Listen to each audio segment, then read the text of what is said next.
The billion-dollar hotel deal was seconds from collapsing until the one person everyone ignored opened her mouth.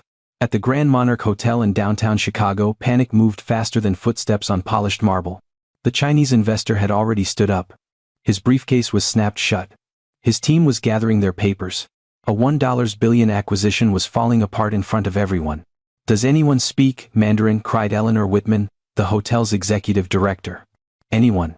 Phones came out. Assistants rushed down hallways. Names were called.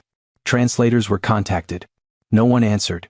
Then from beside a service cart near the wall, a quiet voice spoke. "Ma'am, I can help."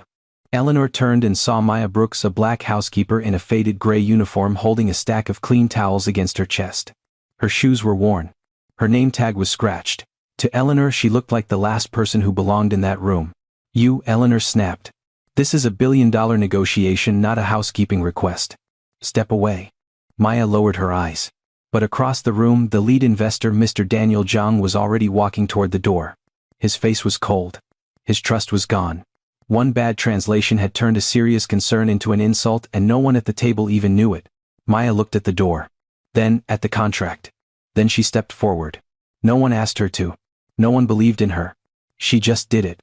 In clear Mandarin, she spoke one sentence. Mr. Zhang stopped. The room went silent.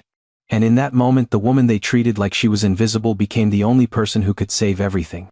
Eleanor's words landed like a slap. Maya did not move at first. She stood beside the service cart with both hands wrapped around the towels, her fingers pressing into the white cotton until her knuckles showed. The ballroom lights were bright. Too bright.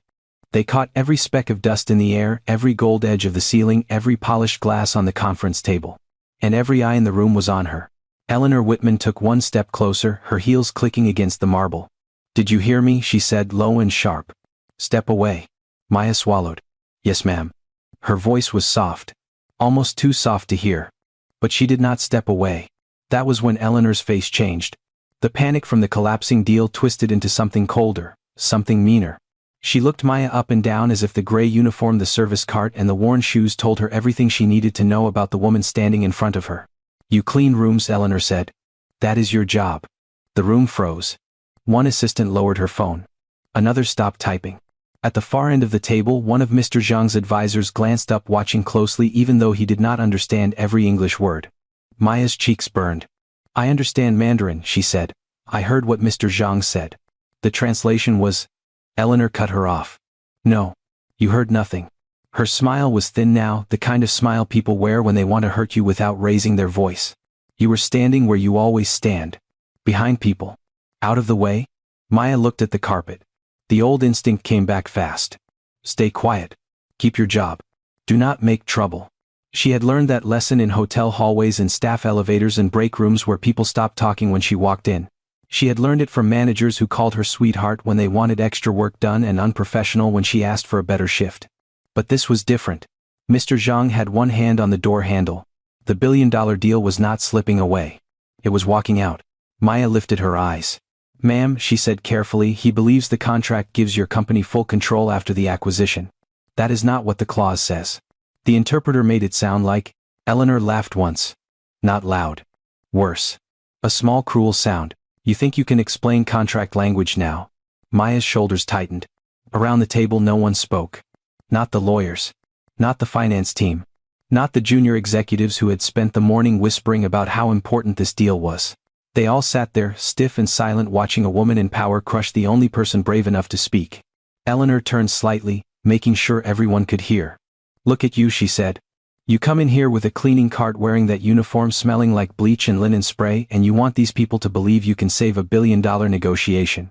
Maya flinched. Just a little. But Mr. Zhang saw it. So did his advisors. So did Clara Benson, the hotel's senior floor supervisor, who had just reached the ballroom doorway after hearing raised voices from the hall. Clara had worked in that hotel for 21 years. She knew the difference between correction and humiliation. This was humiliation. Maya kept her hands still. She would not let them shake where Eleanor could see. "I am only trying to help," Maya said. "No," Eleanor snapped. "You are trying to embarrass this hotel." The words struck harder than they should have. Because Maya had never embarrassed that hotel. She had cleaned blood from bathroom tile at 20 inches the morning and never mentioned it. She had found wedding rings and bed sheets and returned them without taking credit. She had translated for lost guests in elevators, written notes in French for elderly travelers, helped a frightened Brazilian mother find her child in the lobby. No one asked her to. No one thanked her. She just did it. But in Eleanor's eyes none of that mattered. Maya was not a person with a mind. She was a uniform. A cart. A pair of hands. Eleanor moved closer until only a few feet separated them. Do you have a degree in international business? She asked. No ma'am. Do you have a law degree? No ma'am. Were you invited into this meeting? Maya's throat tightened. No mom. Then you have no place here. The silence after that sentence was heavy. Even the air conditioning seemed to quiet down. Mr. Zhang removed his hand from the door handle, but he did not turn around yet. He listened. His face was unreadable. Maya felt the cheap green bracelet on her wrist slide against her skin. Her grandmother's bracelet. Glass beads, not jade. Loretta had given it to her the last Christmas before she passed. It isn't jade, baby, Loretta had said, fastening it around Maya's wrist. But it's yours. And what's yours you don't let people take. Maya breathed in. The smell of coffee leather folders and expensive cologne filled the room. Under it all, faintly she could still smell the linen spray from her cart. Eleanor pointed toward the hallway. Go back to housekeeping before I make sure you never work in this city again. Maya's stomach dropped. That was not an empty threat. People like Eleanor knew other people. They made calls. They destroyed reputations with one sentence over lunch. Maya thought of her rent. Her overdue electric bill. The money she sent every month to help her younger cousin finish school. One word from Eleanor could take it all. For one long second Maya almost turned around. Almost. Then Mr. Zhang spoke in Mandarin from the doorway. His voice was calm but sharp enough to cut through the room. What did she say? She heard. No one moved. Eleanor blinked. She did not understand the words, but she understood the shift in the room. She turned to the interpreter, a young man in a navy suit who had gone pale. What did he say? Eleanor demanded. The interpreter opened his mouth. Nothing came out. Maya saw it then. The fear in his eyes. He knew. He knew she had caught him. Maybe he had not meant to ruin the deal. Maybe he had been overwhelmed. Maybe the technical language was too much. But whatever the reason, he had softened the wrong words, changed the wrong meaning, and let mistrust grow like smoke in a locked room. Mr. Zhang turned fully now. He looked at Maya. Not at her uniform. Not at the cart. At her. Maya's heartbeat hammered in her ears. Eleanor stepped between them. She is staff, Eleanor said quickly. She is not part of this conversation. But Mr. Zhang's eyes stayed on Maya. In Mandarin, he asked, you understood my concern about post-acquisition authority. Maya nodded once. Yes, sir. A murmur moved through his delegation. Eleanor's face stiffened. What is happening? She said. What is she saying? Maya did not answer Eleanor. Not yet. She looked at Mr. Zhang and spoke in Mandarin slowly, respectfully, every tone clean. You said the clause sounded like your company would lose decision-making power after the acquisition. You said trust cannot survive if control disappears behind polite language. But the English version does not say that. It says, operational oversight will be shared during the transition period. Shared. Not surrendered? The interpreter stared at the floor. Mr. Zhang's advisor leaned forward. The lawyer beside Eleanor whispered. Wait, is that accurate? Maya turned to him.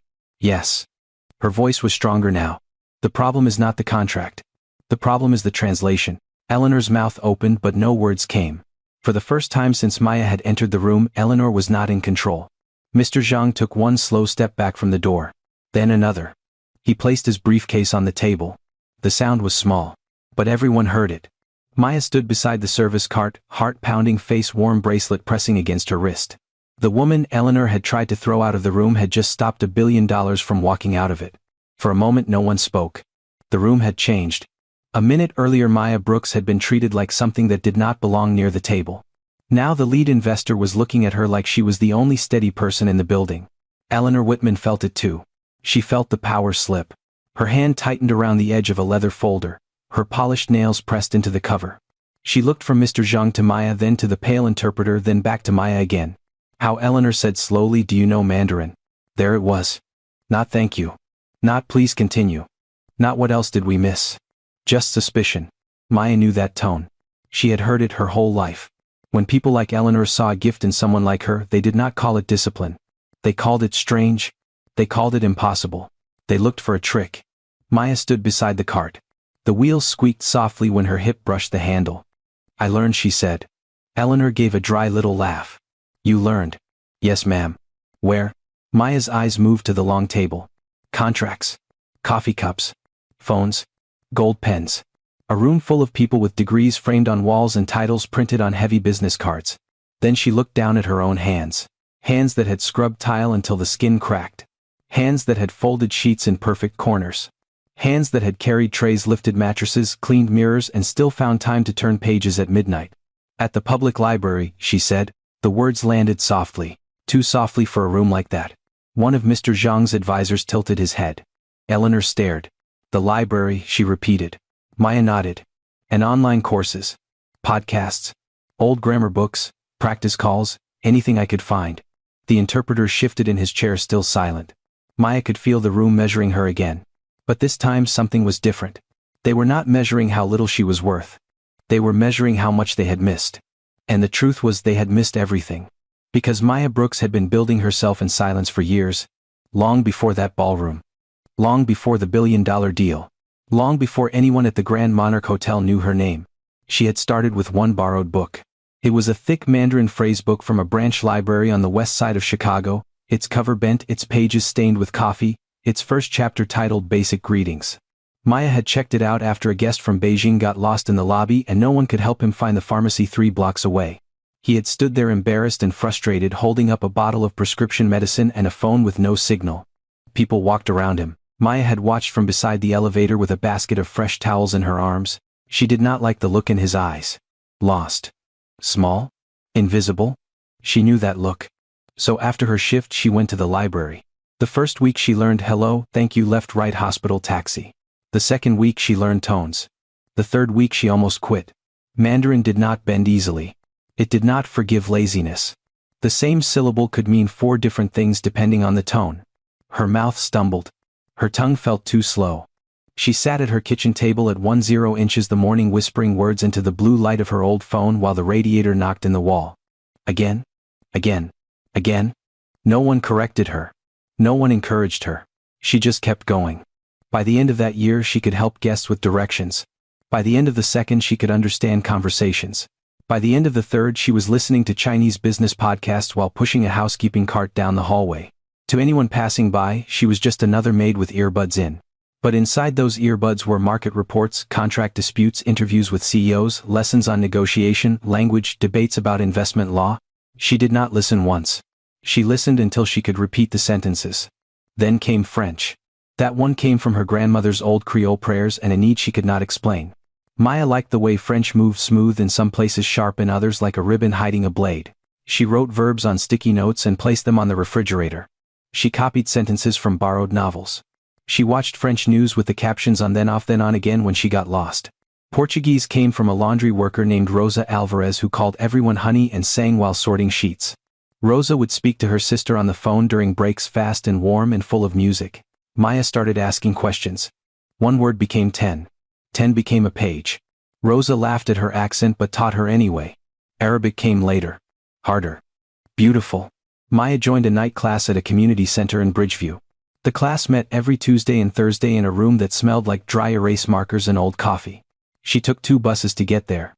Sometimes in winter she stood at the second bus stop with snow soaking through her shoes, her toes numb, her uniform under her coat because there was no time to go home and change. The program shut down after 8 months. Budget cuts. No warning.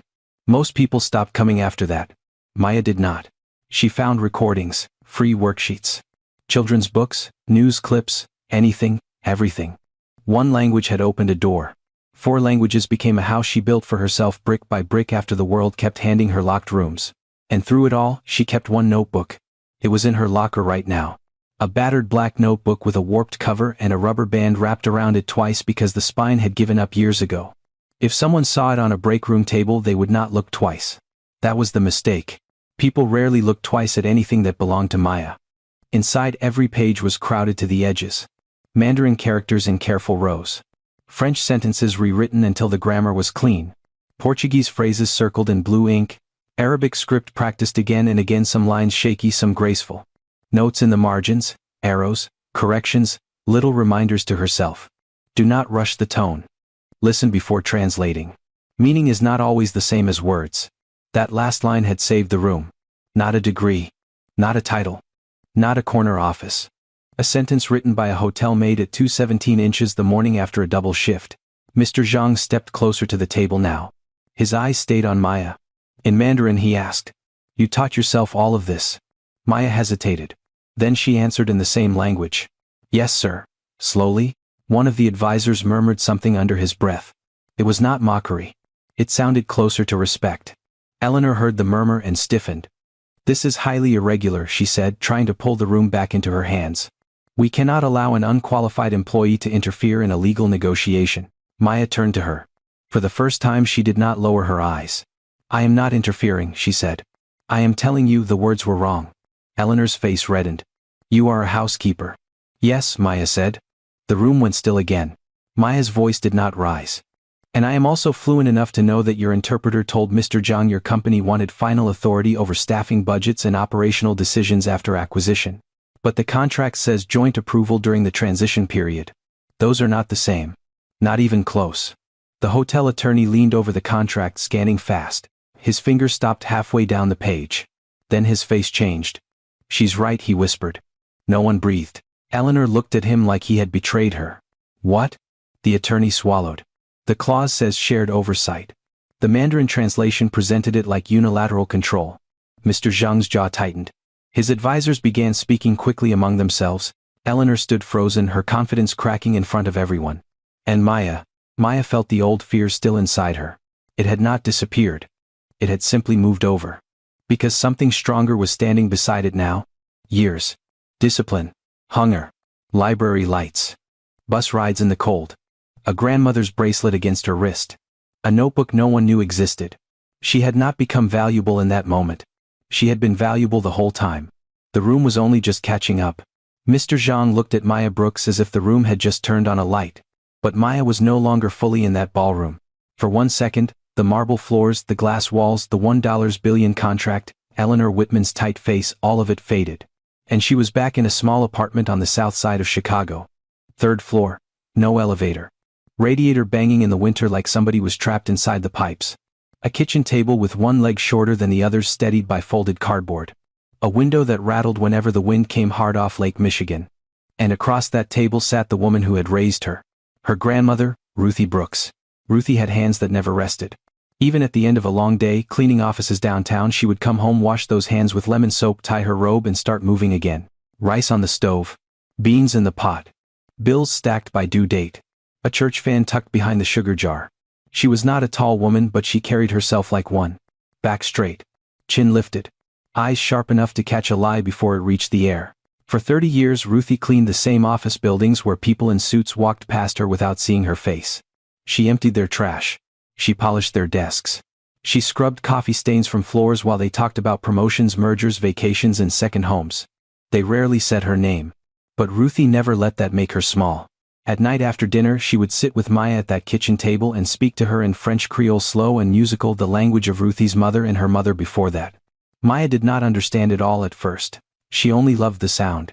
It made the apartment feel warmer. It made the world outside feel farther away. When la baby, Ruthie would say, tapping Maya's hand, "I am here." Then she would say it again in English because she wanted Maya to know both. "I am here. You hear me, long as I'm breathing, you are not alone." Maya heard it. She carried it. Even years later, standing in a luxury hotel while powerful people tried to decide her worth, she still heard it. Ruthie believed in one thing with a kind of fierce, quiet faith. Words? Not money. They never had much of that. Not property. They rented.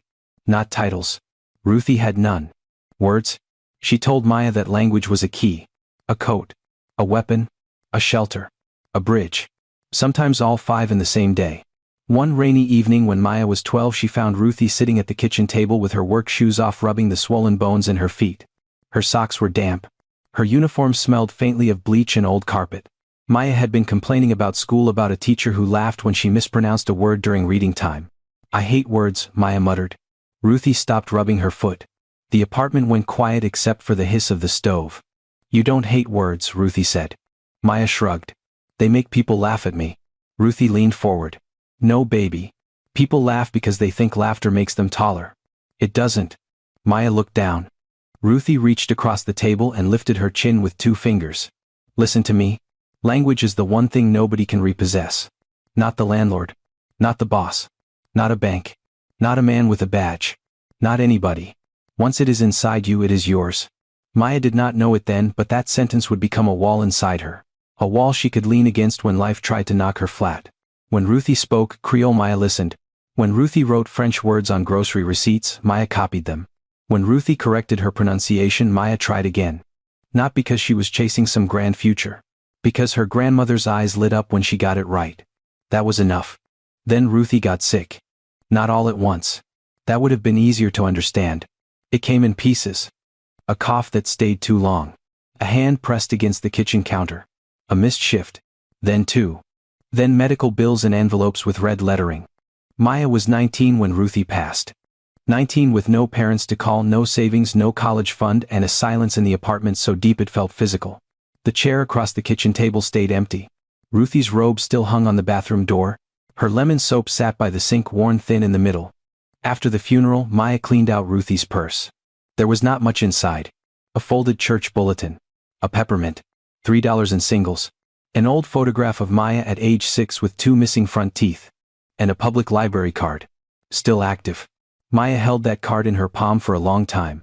It was blue and scratched with Ruthie's name printed across the front. Ruth Brooks. Maya ran her thumb over the letters.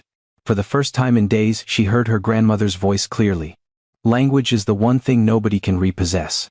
The next morning, Maya went to the library. She did not have a plan. She only knew she could not sit in that apartment and drown. The library was warm. Quiet. It smelled like paper dust and old carpet. Seniors read newspapers near the windows. Children whispered too loudly in the picture book section. A librarian with silver glasses helped Maya find the language shelves. That first day, Maya checked out 3 books. French grammar. Basic Mandarin. A used-looking audio guide with half the disc scratched. She carried them home in a plastic grocery bag like they were groceries for a different kind of hunger. And in a way they were. That was how it began. After hotel shifts, she went to the library. After double shifts, she still went. When her feet hurt so badly she had to sit at the bus stop with her shoes untied, she still went. She used the free internet because she could not afford Wi-Fi at home. She watched videos with headphones that only worked in one ear. She wrote vocabulary on napkins. On receipts. On the backs of envelopes from bill collectors. Mandarin came slowly. French came like remembering Ruthie. Portuguese came through a friend in laundry. Arabic came through a night class that later shut down because the funding disappeared. But Maya did not disappear with it. No one graded her. No one awarded her. No one stood in a doorway and said, "Look at you building a future." She just built it anyway. Page by page. Word by word. Night by night. Now in the Grand Monarch Ballroom, Eleanor Whitman's voice pulled her back. "Maya," Eleanor said, forcing the name out like it tasted bitter, "this is not the time for a personal history lesson." Maya turned. The fear was still there. But behind it stood Ruthie. Not in body. In memory. In the bracelet around Maya's wrist. In the library card she had kept tucked in the back of her notebook for years. In every sentence she had learned when nobody was watching. Mr. Zhang spoke again, this time in English, careful but clear. "Miss Brooks, please continue." Miss Brooks. Not maid. Not staff. Not girl. Miss Brooks. The words moved through the room and settled over her shoulders like a coat. Maya nodded. "Yes, sir." Then she opened the contract, placed one steady finger on the clause that had nearly destroyed everything and began to explain. Not loudly. Not dramatically. Just clearly. The way Ruthie had taught her. The way the library had shaped her. The way a woman becomes powerful when the world keeps overlooking her and she keeps learning anyway. Maya placed her finger on the contract. Not hard. Not dramatic. Just one fingertip against one paragraph on one page. But everyone in that ballroom leaned closer. The whole room had been running on panic for almost an hour. Lawyers whispering, assistants sweating. Executives pretending to understand what was happening. A translator shrinking lower in his chair with every second. And in the middle of it stood Maya Brooks, the housekeeper Eleanor Whitman had just tried to throw out. Maya looked at Mr. Zhang first. Then at his advisors, then back down at the page. "The issue is here," she said. Her voice was calm now, not loud, not angry. Calm in a way that made people listen. "This section is about authority after the acquisition. It explains how decisions will be made during the transition period. Staffing. Budget approval. Vendor contracts. Operational standards." The hotel attorney Thomas Green adjusted his glasses and bent over the paper. Eleanor stood beside him, stiff as a statue. Maya continued. "In English, the clause says both sides will share oversight for the first 18 months.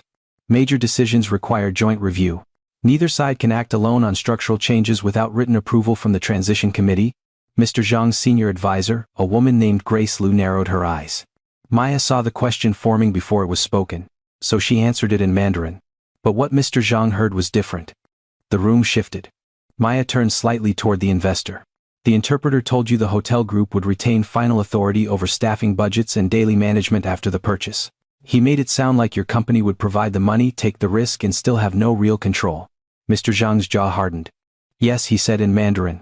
That is what I was told. A low murmur moved through his delegation. Eleanor's lips parted. Thomas flipped through the contract faster now, searching for the Mandarin draft that had been prepared for the meeting. His fingers trembled just enough for the paper to whisper. The interpreter, Kevin Miles, sat frozen near the wall. His navy suit looked too big on him now. Maya did not look at him with cruelty.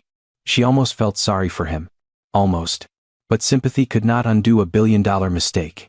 She pointed to another sentence. This word here, Maya said, switching back to English for the hotel team, was translated as final control. But in context it should mean shared operational guidance. Those are not small differences. In a negotiation like this they are worlds apart. Thomas found the Mandarin document. His eyes began moving quickly across the lines. Maya kept going. And here she said the phrase transition committee was explained as if it were only an advisory group with no binding power. But the English clause gives that committee formal approval authority. That means Mr. Zhang's company would not be sidelined. They would have a seat, a vote, and legal protection. Grace Lu leaned in, listening carefully. Mr. Zhang did not move. His face remained controlled, but his hands told the truth. His fingers, still resting on the handle of his briefcase, slowly relaxed. For the first time since he had stood up to leave, he was not leaving. Eleanor noticed. And that frightened her more than the failed deal. Because the room was no longer turning to her. It was turning to Maya. This is absurd, Eleanor said, her voice tight. Kevin was hired by one of the best consulting firms in the city. He passed every background check. Maya looked at Kevin. Then at Eleanor. I'm not saying he is a bad person, Maya said. I'm saying he got the meaning wrong. Kevin swallowed. The sound was small, but in that quiet room it carried. Eleanor snapped toward him. Kevin. He did not answer. Thomas looked up from the Mandarin draft. His face had gone pale. Maya is correct, he said. Eleanor stared at him. What? Thomas placed both versions side by side. The English version says joint oversight. The translated summary suggests retained hotel authority. It does make the Chinese side appear subordinate. Grace Lu spoke sharply in Mandarin to Mr. Zhang. Maya understood every word. She is saying this confirms their concern, Maya translated. They believed the contract was designed to hide a power imbalance. They thought you were using polite wording to disguise control. Eleanor's face tightened. We were not. Maya turned to her. I know. That stopped Eleanor. Maya's voice softened, but her words stayed firm. That is why this matters. The contract is not the betrayal. The translation made it look like one. Mr. Zhang looked at Maya for a long second. Then he asked in Mandarin, why did no one catch this earlier? The question cut through the room. Not because it was loud. Because everyone knew the answer. No one had listened closely enough. No one had checked carefully enough. No one had imagined the most useful person in the building might be pushing a cart down the hall. Maya took a breath. I heard part of the discussion this morning, she said. Behind the ballroom service door. I did not mean to listen. I was restocking linens. Eleanor's eyes sharpened. So you were eavesdropping? Maya did not flinch. No, ma'am. I was working. The words were simple. But they landed. A few people looked away. Maya continued. I heard Mr. Zhang ask about decision-making power after the acquisition. He was direct, serious. He said it was a deal-breaker. But when Kevin translated it, he said Mr. Zhang wanted flexibility in the timeline. Thomas closed his eyes for half a second. That was not a mistake. That was a collapse. Mr. Zhang's advisor whispered something under her breath. Maya translated before anyone asked. She says that explains why your responses felt evasive. Thomas nodded, slowly putting the pieces together. They asked about control, he said almost to himself. We answered about scheduling. Yes, Maya said. The room went colder. Because now, everyone could see it. This was not one bad word. It was a chain of errors. A question about power had been softened into a question about timing. A concern about trust had been polished into a comment about process. A warning had been turned into small talk. And every polite answer from the hotel team had sounded to Mr. Zhang like avoidance. Maya looked at the table. The interpreter kept smoothing the sharp edges, she said. But some words are sharp for a reason. Mr. Zhang's eyes lifted to hers. Maya continued now in Mandarin so nothing would be lost. When a business partner says trust is breaking, you cannot translate it as inconvenience. When he says control matters, you cannot translate it as timing. If the pain is changed into politeness, the other side cannot heal it. They do not even know where the wound is. No one breathed. Even Eleanor was silent. For the first time, she did not interrupt. Maya turned a page. The same problem happened here, she said. This sentence refers to budget approvals above $50 million. The English clause requires both parties to approve. But the Mandarin summary says the American side will review and confirm those expenditures. That sounds like Mr. Zhang's company asks permission.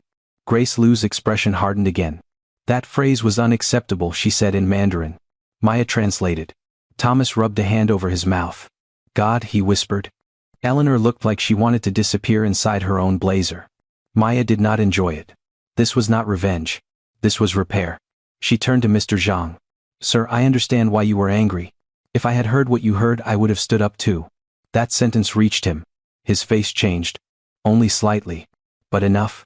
Maya kept her tone respectful. But I need you to know this. The English contract does not remove your authority. It protects shared authority. The hotel team did not answer your real concerns because they never received them correctly. Mr. Zhang slowly looked from Maya to Thomas, then to Eleanor. And you are certain, he asked. Maya nodded. Yes, sir. Kevin finally spoke. His voice cracked. I was trying to keep the tone professional. Every head turned. He looked sick. I thought he was being too blunt. I didn't want the room to become hostile. Maya's eyes stayed on him. That was not your choice to make, she said. The sentence was quiet. But it hit harder than shouting. Kevin looked down. Mr. Zhang's face went stone cold. My words are my words, he said. Maya translated. This time no one softened anything. Thomas slid the contract toward Mr. Zhang. We owe you a direct review, he said.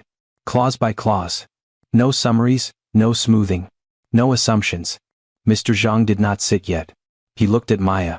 You will translate. Eleanor inhaled sharply. Thomas looked at her. No one waited for her permission. Maya felt the room balance on the edge of that question. She thought of Ruthie's library card. The notebook in her locker. The nights she had whispered Mandarin into the dark. Then she nodded. Yes, sir, she said. I will translate exactly what is said. Mr. Zhang pulled out his chair. The sound scraped across the marble floor. It was not a small sound anymore. It was the sound of a door reopening. One by one his advisors sat back down. The hotel team followed. Eleanor remained standing for a second too long, her face pale, her authority cracked in front of every person at the table. Maya stepped beside the chair they offered her. Then she stopped. Because it was not a chair near the wall. It was a chair at the table. For years she had cleaned rooms where decisions were made. Now she was sitting inside one. No one clapped. No music rose. No one apologized yet. But the deal that had been dying 10 minutes ago was breathing again. And the only reason it still had a pulse was because Maya Brooks had heard the truth hiding underneath the wrong words. The chair at the table was still empty when a voice came from the doorway. Let her sit. Everyone turned. Standing just outside the ballroom was Clara Benson, the senior floor supervisor. 62 years old. Silver hair pinned back. Navy blazer. Comfortable black shoes. A hotel badge clipped straight over her heart. Clara had worked at the Grand Monarch for 21 years. She had seen senators lose their tempers in the lobby. She had seen celebrities cry in service elevators. She had seen executives smile in public and scream at staff behind closed doors. She knew every hallway, every blind spot, every kind person, every cruel one. And she knew Maya Brooks. Not because Maya talked about herself. Maya almost never did. Clara knew her because she watched. That was Clara's gift. She noticed what powerful people missed. She had noticed Maya 3 years earlier helping a lost elderly couple from Montreal find their room. The husband's hands had been shaking the wife close to tears because their keycard would not work and they could not explain the problem in English. Maya had been passing with a laundry cart. She stopped, listened, then answered them in gentle French. Not perfect tourist French. Real French. Warm, clean, patient. The old woman had touched Maya's sleeve and whispered, "Merci ma chère." Maya had smiled, fixed their key issue and kept walking. No report. No praise. No one from management knew. But Clara did. Then there was the guest from Sao Paulo whose daughter got separated from him near the elevators during a convention rush. Security was shouting. The father was panicking. Maya heard him speak Portuguese into his phone and stepped in before anyone else understood what was happening. "She's on the mezzanine," Maya told him in Portuguese. "She is safe. I saw her with the event staff." The man ran. Maya went back to folding towels. No one asked her to. No one thanked her. She just did it. Clara remembered that too. And only an hour before the ballroom exploded, Clara had seen something that made everything click. Suite 1408. A European guest had left a handwritten note on the desk asking for allergy-safe pillows. The note was in French, detailed and formal. Clara had been walking past the open door when she saw Maya standing at the desk reading it like it was a grocery list. No phone. No translation app. No hesitation. Maya pulled out hotel stationery and wrote a reply in French. Not broken phrases. Not guessed words. Full sentences. Polite, elegant, accents in the right places. The kind of reply that made a guest feel seen. Clara had stopped in the hallway. For 3 full seconds she did not move. The cart squeaked away before Maya noticed her. And Clara stood there thinking one thing. How long has this woman been carrying all this alone? Now, in the ballroom, Clara stepped inside. The room smelled of coffee, tension and expensive cologne. The long table was covered with contracts. Mr. Zhang and his team were seated again. Thomas Green, the hotel attorney, looked relieved and terrified at the same time. Kevin Miles, the failed interpreter, stared at his hands. Eleanor Whitman turned sharply. Clara, this is a private executive meeting. Clara did not blink. I know what kind of meeting it is. This does not concern housekeeping. Clara's eyes moved to Maya, then back to Eleanor. It does, when housekeeping is the only reason your meeting is still happening. The words hit the room like a glass breaking. Eleanor's face tightened. Careful. Clara took one more step forward. She was not loud. She did not need to be. 21 years in hotels teach a person how to speak so a room hears every word. No, Eleanor, you be careful. Maya's breath caught. No one spoke to Eleanor like that. Not in public. Not with investors in the room, not with $1 billion sitting on the table. But Clara did not stop. I have watched Maya help guests in French, Portuguese and Mandarin for years, quietly, professionally, without asking for attention. I have watched her do work this hotel never paid her for because she saw people struggling and chose to help. Eleanor folded her arms. If that is true, why was I not informed? Clara looked at her for a long second. Because you never asked? The silence was immediate. Even Mr. Zhang's advisor looked up. Clara continued, her voice steady. You saw the uniform and decided the woman inside it had nothing to offer. That is not Maya's failure. Eleanor's jaw clenched. This is not the time for moral speeches. It is exactly the time, Clara said. Because 5 minutes ago you tried to throw the most qualified person in this room out of it. Maya stared down at the table. Her eyes burned, but she refused to blink. All her life she had been waiting for someone to say it out loud. Not that she was special. Not that she was brilliant. Just that what happened to her was wrong. Clara turned to Gerald Hartman, the hotel's managing director, who had arrived halfway through the crisis and now stood near the wall, face pale, saying nothing. Gerald, Clara said, I have given this hotel 21 years. I have covered storms, strikes, VIP visits, plumbing, floods, wedding disasters and 2 ownership changes. I have never put my name behind someone lightly. Gerald swallowed. Clara pointed gently toward Maya. I am putting it behind her. Maya looked up. Clara's voice softened. She knows what she is doing. That sentence moved through Maya like warmth after a long winter. Gerald looked at Maya, then at the contract, then at Mr. Zhang. Mr. Zhang spoke in English, each word deliberate. I want Miss Brooks to continue. Eleanor turned toward him quickly. Mr. Zhang, with respect, we can bring in another certified interpreter. We have contacts. We can pause for an hour and... No, he said. One word. Flat. Final. He looked at Maya. She heard the problem before anyone else. She explained it without hiding the truth. I trust direct words. Then he looked at Eleanor. I do not trust polished ones. Eleanor's face went red. Clara stepped behind Maya's chair and pulled it out. Not like a servant. Like an invitation. Maya hesitated. Her hand moved to the bracelet on her wrist. The green glass beads clicked softly. She could feel every eye in the room. The old fear whispered again. You do not belong here. Then Clara leaned close enough that only Maya could hear. You do. 2 words. That was all? But they reached deeper than any speech could have. Maya sat. The chair felt strange beneath her, too soft, too official. She was used to standing near walls, moving through back corridors, disappearing before people with money had to look at her for too long. Now the contract was in front of her. The investor was waiting. The room was waiting. Clara stepped back, hands folded in front of her, standing like a guard at a door that had finally opened. Thomas slid the English contract toward Maya. Grace Liu slid the Mandarin summary beside it. Mr. Zhang folded his hands. Begin, he said. Maya nodded. She turned to the first disputed clause. Then she translated. Clearly. Exactly. No smoothing. No softening. No fear. And for the first time that day the room stopped performing and started listening. Gerald Hartman did not speak right away. For most of his career, silence had been his tool. As managing director of the Grand Monarch Hotel, he had learned that powerful rooms often revealed themselves when no one rushed to fill the air. He watched the way hands moved, the way eyes shifted, the way a confident person suddenly needed water. Now he stood near the side wall, one hand resting on the back of an empty chair, watching Maya Brooks do what no one else in the room had been able to do. She translated. Not just words. Meaning, tone, pressure, intent. Mr. Zhang spoke in Mandarin, his voice controlled but heavy. Maya listened without interrupting. She did not rush him. She did not nod too much. She waited until he finished, then turned to Thomas Green and the hotel team. Mr. Zhang is saying, Maya began, that his concern is not only legal authority, it is trust. He feels the first translation made the hotel's position sound like a trap. He wants assurance that shared oversight is enforceable, not ceremonial.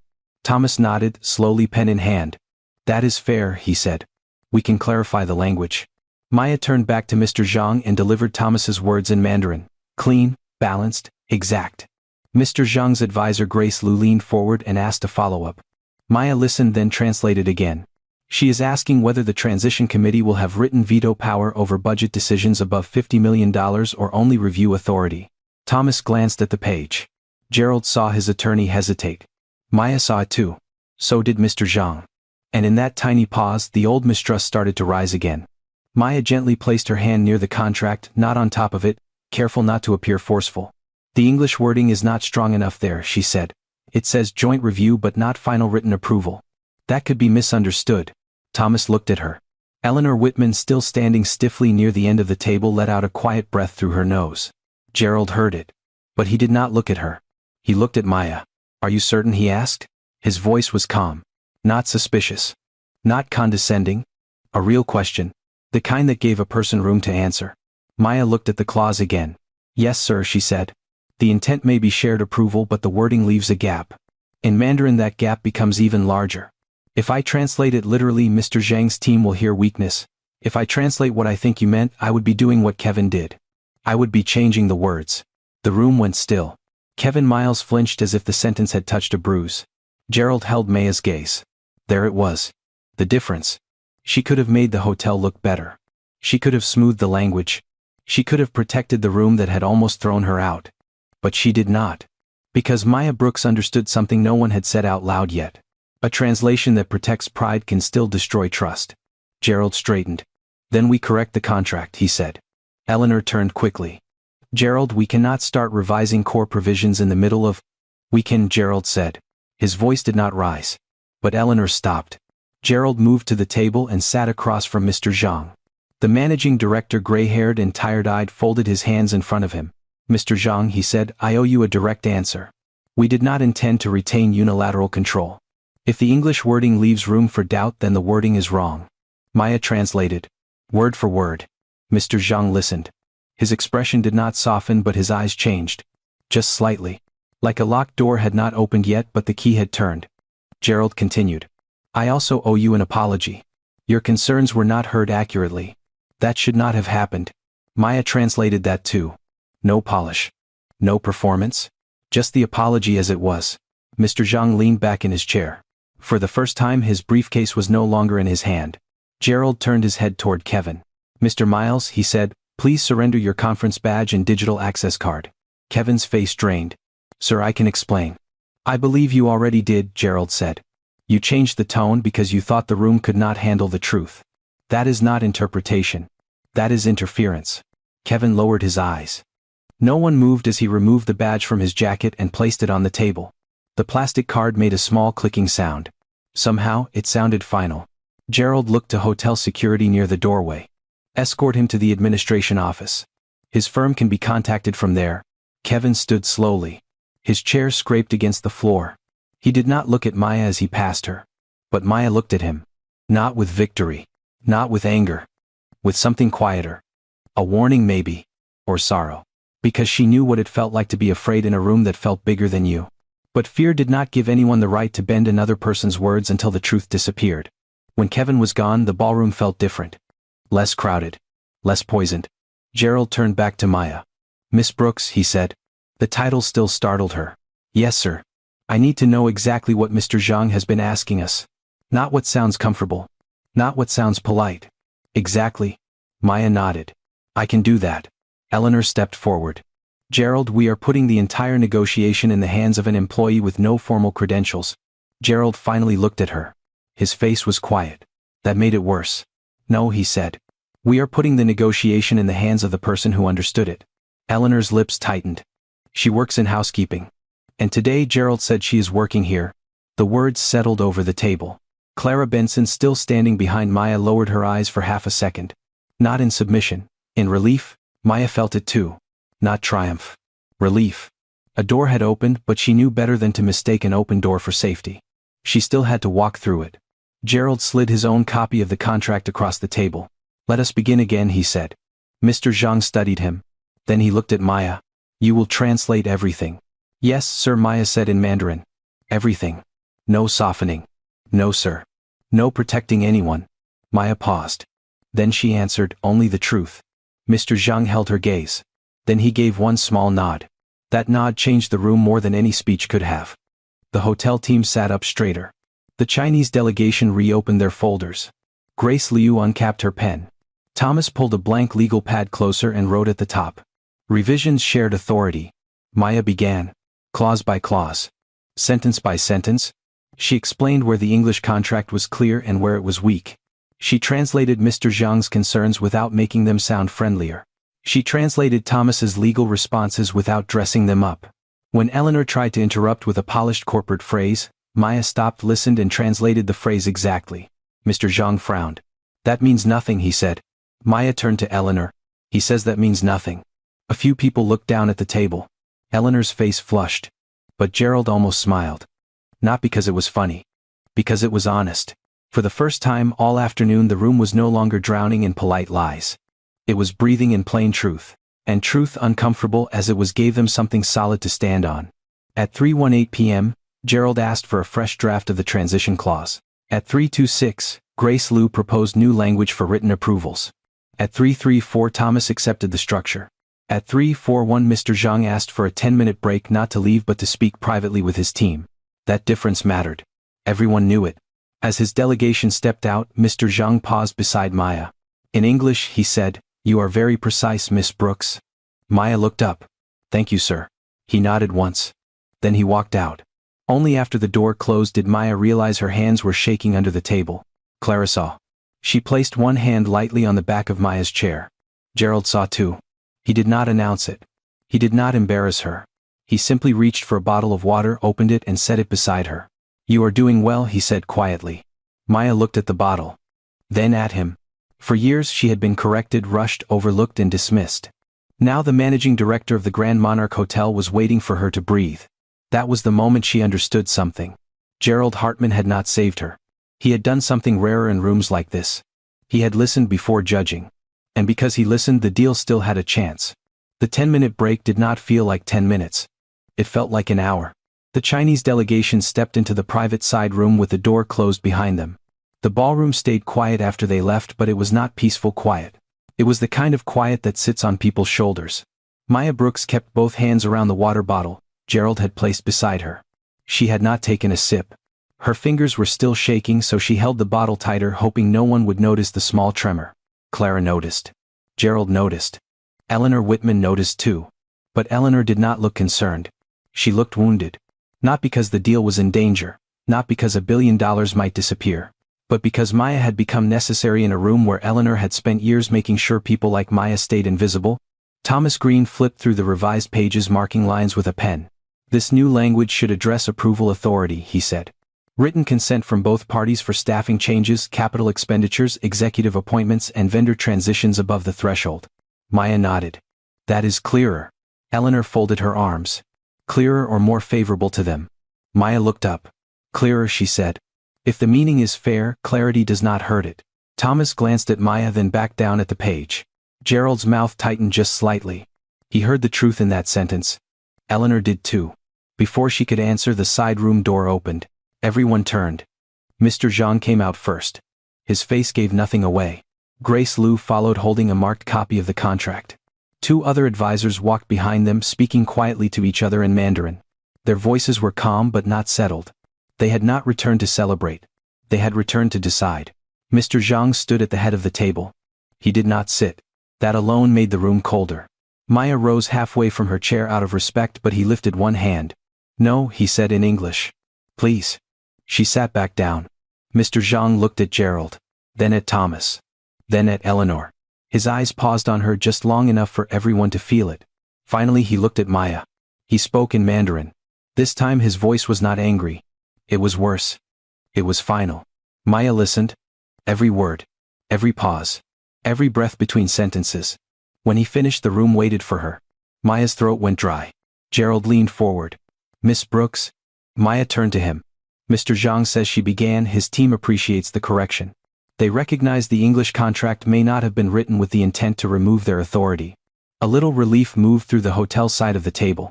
"Only a little," Maya continued. "But the issue is no longer only the contract." The relief died. Gerald did not move.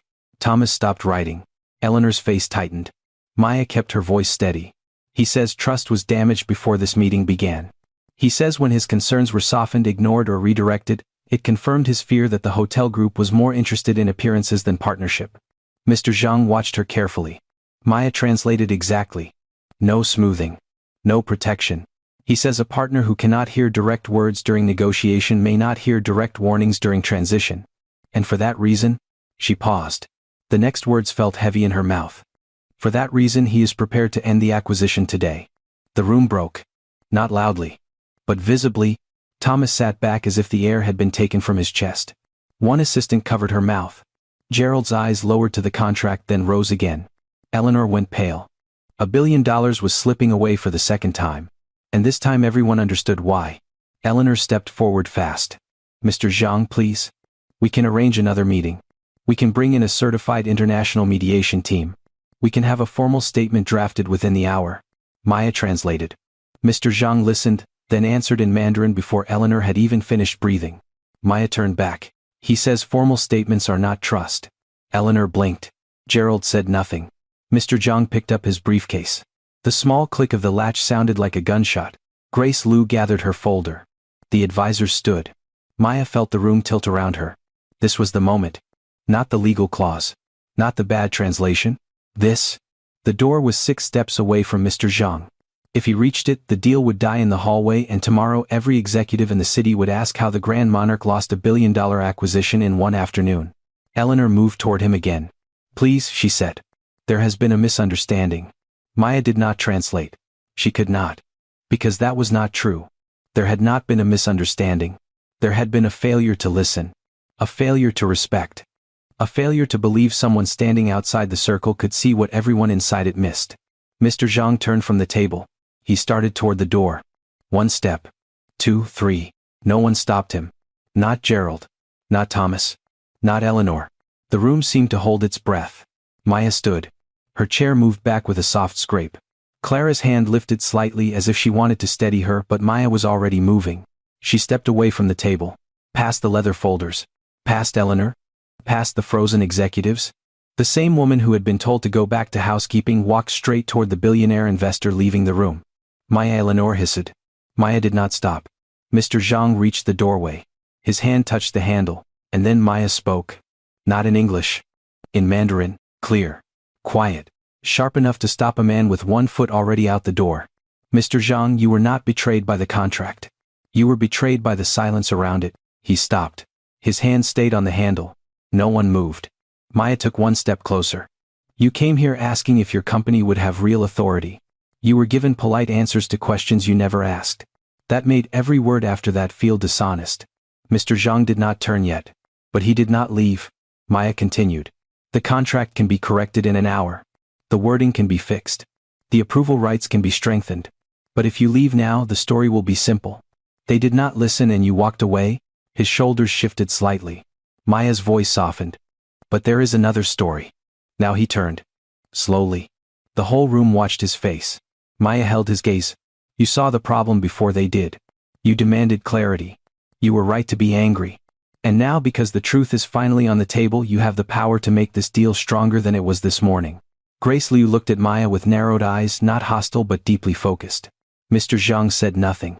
Maya pressed her bracelet against her wrist with her thumb. Ruthie's voice rose in her memory. Words are a bridge. So Maya built one.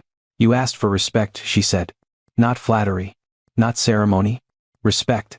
The most respectful thing anyone can do now is stop pretending this meeting was handled well and begin again from the truth. Gerald closed his eyes for one brief second. Eleanor stood frozen, her mouth slightly open. Maya turned her palm toward the table. The revised clause gives your company written authority. The hotel team has admitted the translation failed. Mr. Hartman apologized directly. That does not erase what happened. But it does show you something important. Mr. Zhang's eyes stayed on her. What he asked in Mandarin. Maya answered without hesitation. When the truth appeared, someone in this room chose to hear it. She glanced at Gerald. Then back to Mr. Zhang. And if this acquisition moves forward, you now know exactly who will speak plainly when something is wrong. The silence after that sentence was absolute. No one coughed. No paper moved. No phone buzzed. Mr. Zhang looked at Maya for a long time. Then he looked past her to Gerald. Will she remain involved, he asked. Maya translated. Gerald stood. Yes, he said. If Miss Brooks agrees. Maya turned to him surprised. For once Gerald did not speak over her. He waited. Everyone waited. Maya felt the weight of it. A housekeeper. A notebook in a locker. A library card. A grandmother's bracelet. A $1 billion table. She looked at Mr. Zhang. Then at Gerald. Yes, she said. I agree. Mr. Zhang's hand left the door handle. He walked back toward the table. Slowly. Deliberately.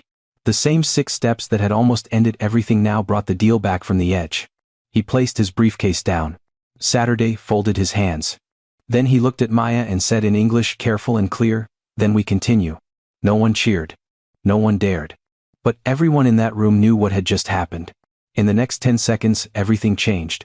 The woman Eleanor had tried to silence had not only translated the words. She had stopped the ending.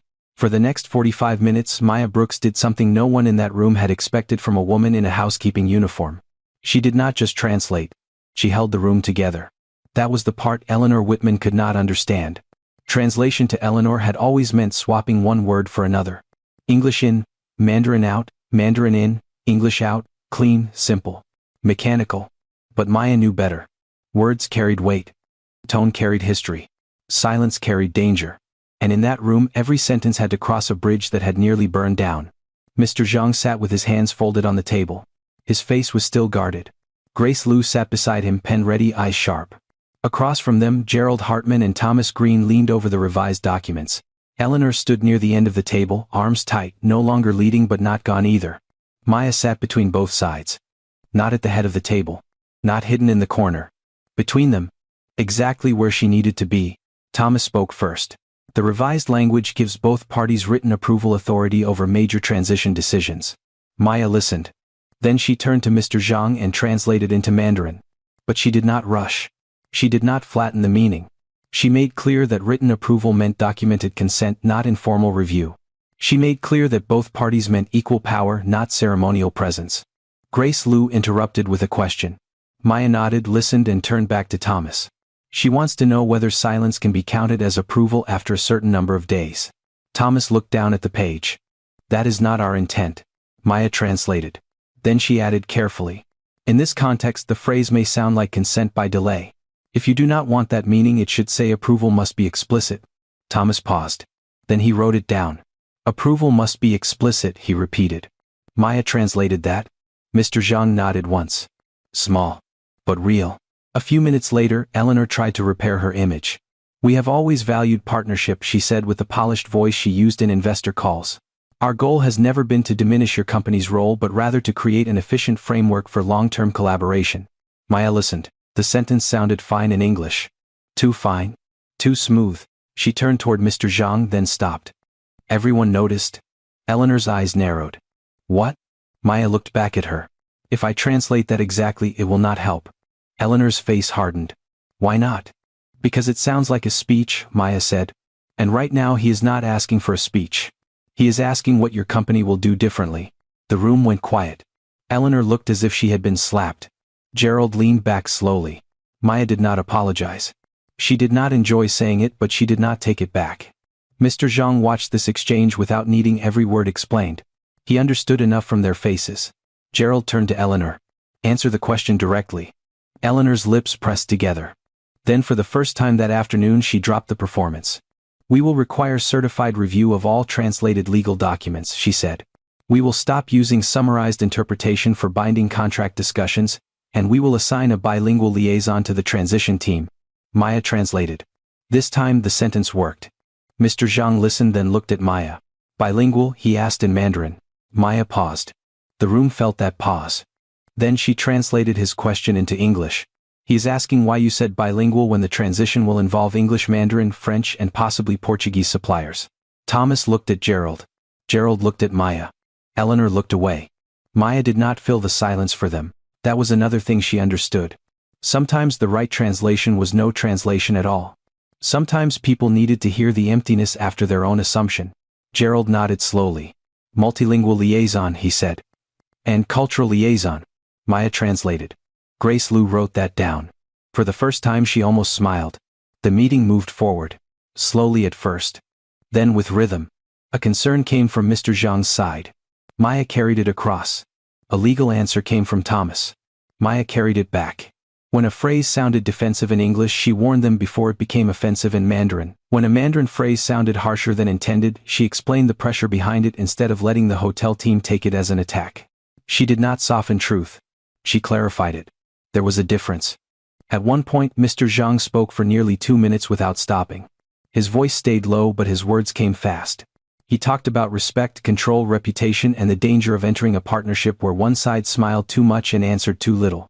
Maya listened with both hands resting on the table. When he finished, Thomas looked worried. "What did he say?" Maya took one breath. "He says he does not need this acquisition," she translated. "He wants it. That is different. He says if he signs, he is tying his company's name to yours in the American market.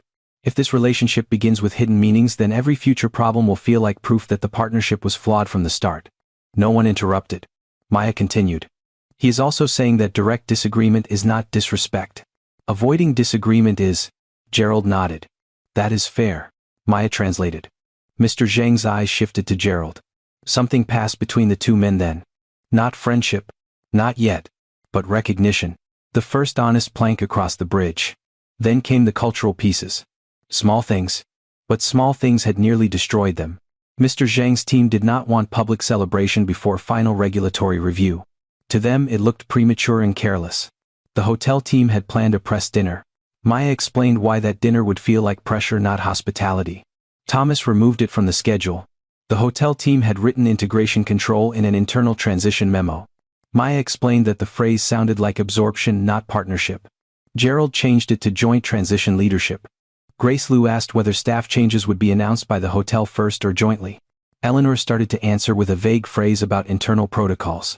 Maya looked at her. Eleanor stopped. "Jointly," Eleanor said. Maya translated. Grace Liu nodded. Each correction was small. Each one mattered. By 4:12 p.m., the room no longer felt like a battlefield. It felt like a difficult negotiation. That was progress. Maya noticed the changes in bodies before words.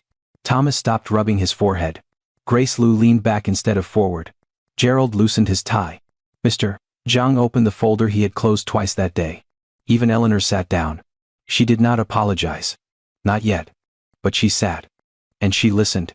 At 4:19, Mr. Zhang asked Maya a question directly. "Do you believe they understand now?" The room waited, while Maya translated the question into English. Gerald did not answer first. He looked at Maya. The choice was hers. Maya felt the weight of it. She could flatter them. She could protect her new fragile place at the table. She could say yes and make everyone breathe easier. But that would be a lie. "No," she said in Mandarin. The word landed hard. Eleanor's eyes widened. Maya continued. "I believe they are beginning to understand. That is more honest." Mr. Zhang looked at her. Then he nodded. "Good," he said. "Beginning is possible." Maya translated. Gerald absorbed it. Then he said. "Then we begin properly." That sentence did not need polishing.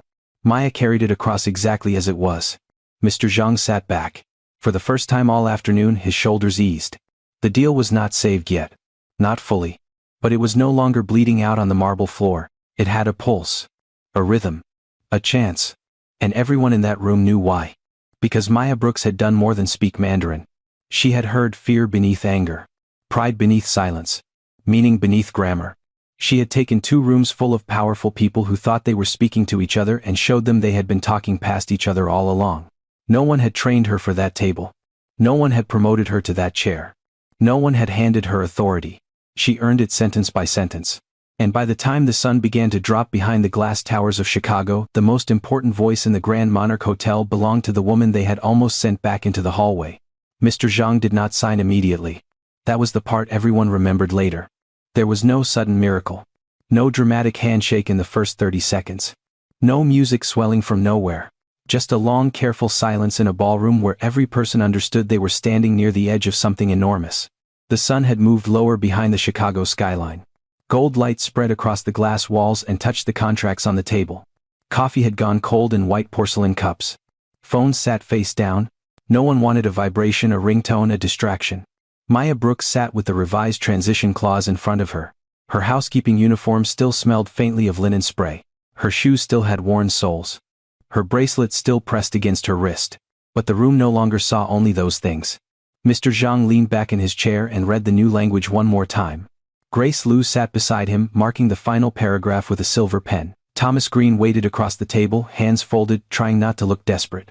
Gerald Hartman stood near Maya's chair, not over her, not behind her like a guard, but beside her like a man who had finally understood where the center of the room had shifted.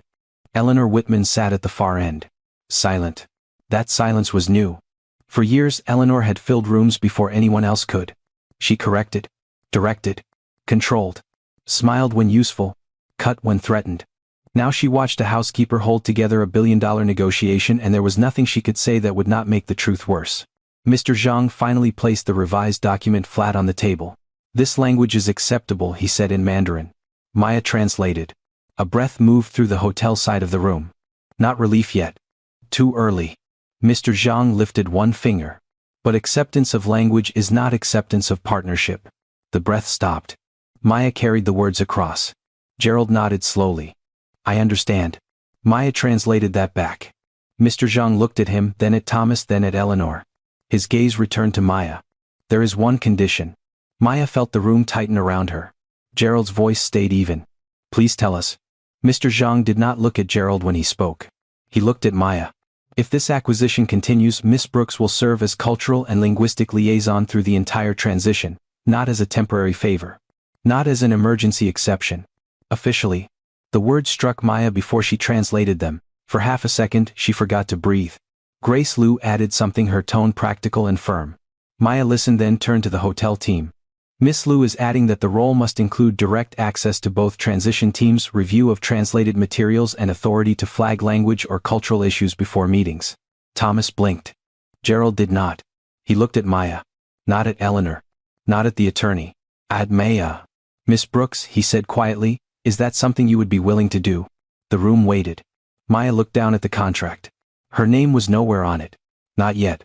All day people had spoken about value and numbers. $1 billion. $50 million approvals. 18-month transition. Legal thresholds. Operational rights. But this question was different. It was not asking what she could save for them. It was asking whether she wanted to step into what she had already earned. Maya thought of the service corridor behind the ballroom. The fire door. The linen cart. The moment she first heard the mistake and stayed quiet because she believed no one would listen. Then she thought of Ruthie's library card. Of winter bus stops. Of the old notebook in her locker. Of every night she whispered words into the dark when nobody clapped, nobody paid her, nobody promised it would matter. Her fingers touched the green beads on her wrist. Then she raised her eyes. "Yes," she said, "I would." She translated her own answer into Mandarin. Mr. Zhang nodded once. "Then we continue," he said. Gerald turned to Thomas. "Add it." Thomas was already writing. Eleanor shifted in her chair. "This kind of personnel decision should go through human resources," she said. The words were careful. But the room heard what sat underneath them. Resistance. Gerald turned his head. "Human resources can process the title," he said. "The decision is mine." Eleanor's face tightened. Gerald did not stop there. "And for the record, the continuation of this deal is tied to Miss Brooks's involvement. That makes this a business decision." Grace Liu looked at Maya, and this time there was no question in her eyes. Only recognition. Thomas typed the added clause into the revised memorandum. The printer in the corner came alive, humming softly. It was such an ordinary sound. Paper moving. Ink setting. A machine doing what it had always done. But Maya heard it differently. That printer was putting her life on a new page.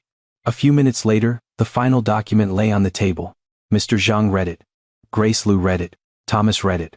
Gerald read it. Maya read it last. There it was. Cultural and Linguistic Liaison Maya Brooks. Not employee number. Not housekeeping staff. Her name, full and clear. For a moment the letters blurred. Maya blinked once. Only once. Mr. Zhang signed first. His pen moved smoothly across the page. Grace Liu countersigned. Gerald signed next. Thomas witnessed. The deal was not fully closed. Lawyers would still review. Regulators would still examine. Boards would still vote. But the acquisition was alive. The walkout was over. The collapse had been stopped. Gerald placed his pen down. Then he stood. Everyone followed except Maya, who was still staring at the paper as if it might disappear if she looked away too fast. Gerald looked around the room. His voice was low but it carried. Let the record be clear. This meeting continued today because Maya Brooks told the truth when the rest of us were missing it. No one spoke. He continued. She identified the error. She restored communication. She helped both sides understand the actual issue. This deal was saved because of her. The words hit harder than applause. Maya felt her throat close. Clara Benson, still near the wall, pressed her lips together. Her eyes shone, but she smiled like someone watching justice arrive late and still thanking God it arrived at all. Mr. Zhang stepped toward Maya. He offered his hand. She stood quickly, almost knocking the chair back. Then she stopped herself. She took his hand. His grip was firm. Thank you, Miss Brooks, he said in English. Maya swallowed. You're welcome, sir. He switched to Mandarin, softer now. You did not only translate language, you translated trust. Maya did not translate that for the room. Not immediately. She held it for herself for one breath. Then she said it in English. The sentence settled over everyone. Even Eleanor looked down. The meeting ended at 5:07 p.m. Folders closed. Phones came back to life. Assistants rushed out to make calls. Thomas gathered the signed documents like they were fragile glass. Mr. Zhang's team left with Gerald, not through the side exit but through the main corridor. This time no one was storming out. Maya remained behind for a moment. The ballroom was almost empty now. On the far side of the room, her service cart still stood near the wall. Towels stacked neatly. Spray bottle in the side pocket. The life she had walked in with. At the table, the new memorandum waited in Thomas's folder. The life she was walking toward. Clara came beside her. You, all right, she asked. Maya let out a breath that almost became a laugh. I don't know yet. Clara nodded. That's fair. Maya looked at the card again. Then at the table. For years she had moved between rooms after powerful people left them, cleaning what they spilled, folding what they used, erasing the evidence of decisions she was never allowed to hear. Today she had not cleaned up after the meeting. She had changed it. No one had handed her a miracle. No one had rescued her. She had carried her own miracle in a notebook, in a library card, in a grandmother's words, in every sentence she learned when nobody cared. And now, for the first time in her life, the room had finally learned her name. By 6:15 p.m., the ballroom was empty. The contracts were gone. The investors were gone. The assistants were gone. Even the coffee cups had been cleared away, though Maya Brooks had not touched that cart. For once, someone else had cleaned up after a meeting. Maya stood in the employee locker room with her hand on the door of her metal locker. Inside sat the black notebook. The rubber band was wrapped around it twice. The cover was bent. The corners were worn soft. Her library card was tucked inside the back pocket, right where she always kept it. Ruthie's name had faded with time, but it was still there. Maya touched it with one finger. Then she closed the notebook and held it against her chest. For a few minutes, everything was quiet. Then the quiet ended. A message came over the staff system. Maya Brooks, please report to the executive office. The locker room went still. Two housekeepers turned toward her. A laundry worker paused with a stack of towels in her arms. Someone whispered, "What happened?" Maya did not answer. She knew how hotels worked. Good news rarely came through the staff system. Praise happened upstairs. Trouble came through speakers. She slipped the notebook back into her locker, locked it, and walked out. The hallway seemed longer than usual. The same hallway she had walked 1,000 times, with a cart, with sheets, with trash bags, with aching feet after 12-hour shifts. Tonight she walked it empty-handed. No cart. No towels. No spray bottle. Just herself. Her shoes squeaked once against the polished floor.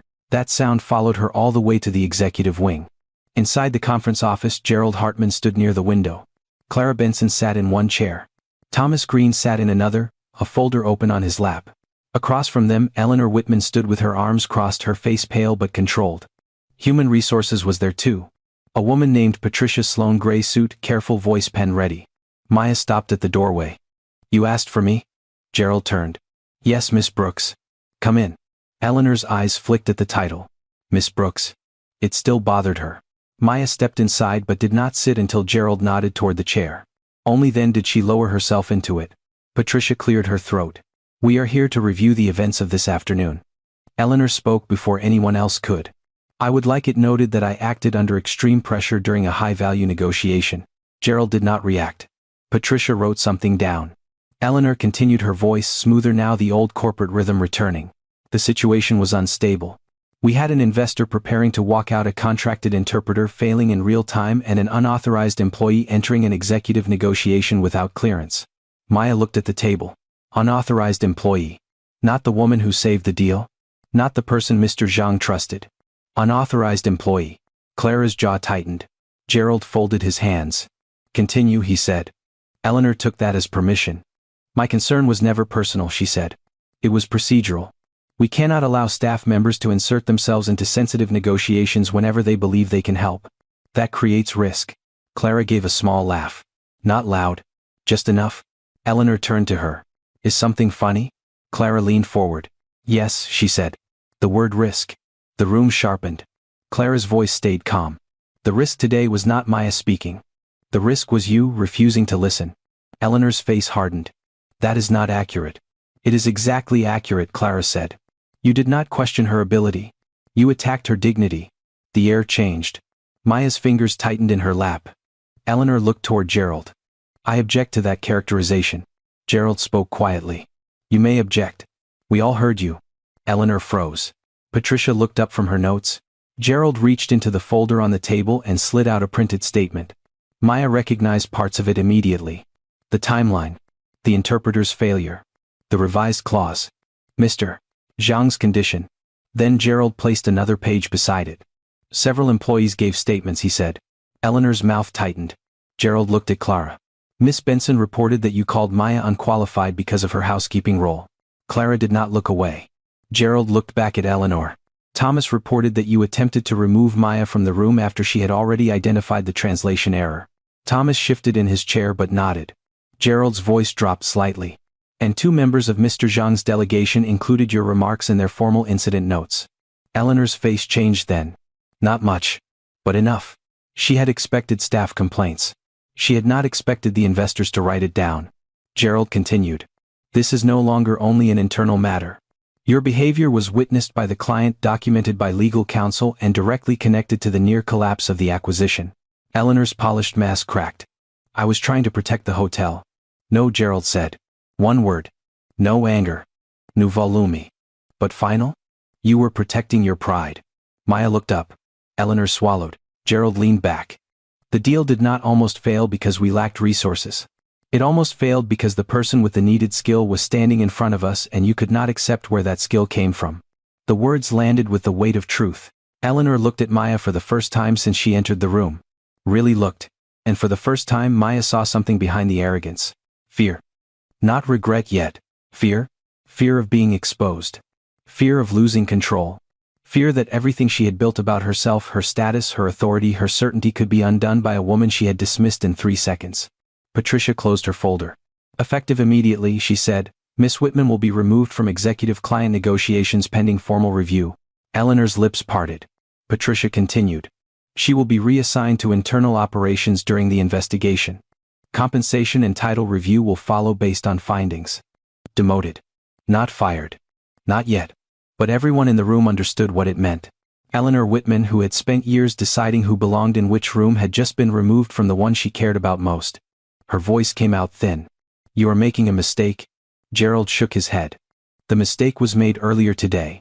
Eleanor stood very still. For a moment it looked like she might say something sharp. Something cruel. Something final. But she did not. She looked at Maya again. This time her eyes did not cut. They dropped, just slightly. Not enough to become an apology. But enough to show the first crack. Maya did not smile. She did not feel victorious. Humiliation had moved through that ballroom like a knife, and even now, with Eleanor facing consequences, the wound still ached. Clara seemed to know. She looked at Maya and said, You do not have to make anyone comfortable right now. Maya breathed in slowly. That sentence helped. Gerald turned toward her. Miss Brooks, I want to be clear. What happened to you today was unacceptable. Your role in saving the negotiation does not erase the way you were treated before anyone recognized your value. Maya's throat tightened. Most people only apologized after they benefited. Gerald was at least saying both things. You will receive a formal offer tomorrow, he continued. Cultural and linguistic liaison. Reporting directly to the transition office. Salary adjustment. Training support. Certification support. Full authority to review communication materials connected to the acquisition. Maya blinked. Certification support. Training support. Words that sounded like doors. Gerald added. And your housekeeping position will remain protected during the transition if you choose not to accept. That was when Maya finally understood. He was not trapping her with gratitude. He was giving her a choice. For years choices had been luxuries other people had. Now one sat in front of her. Maya looked at Eleanor, then at Clara, then at Gerald. I need to think about it, she said. Gerald nodded immediately. Of course. No pressure. No performance. Just respect. Eleanor said nothing.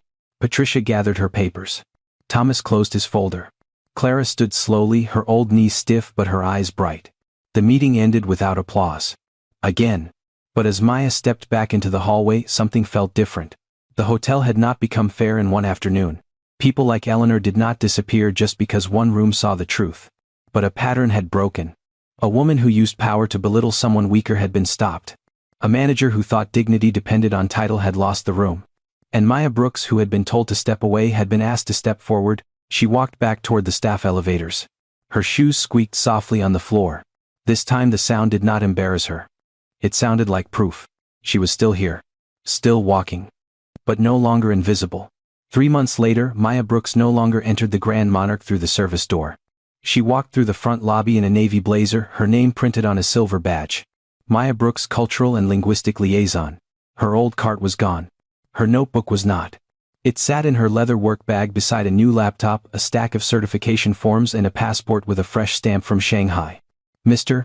Zhang's transition team had requested her personally. Gerald approved it without hesitation. Every morning, Maya reviewed contracts, translated emails, prepared cultural briefings, and sat in meetings where people now waited for her voice. Not because she was lucky. Because she had been ready long before anyone noticed. One afternoon, Clara passed her in the lobby and smiled. Look at you, she said.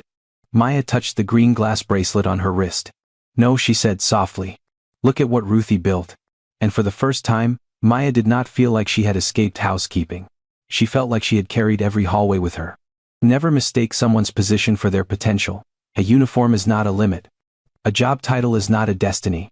Some of the most gifted people in the world are standing quietly in places where nobody thinks to look. So before you judge someone, pause. They may be carrying a story you cannot see. They may be preparing in silence. And one day they may save the very room that tried to dismiss them. Have you ever been underestimated, then proved people wrong? Share your story in the comments. And if this story touched your heart, subscribe to the channel for more powerful stories of courage, dignity, and hope.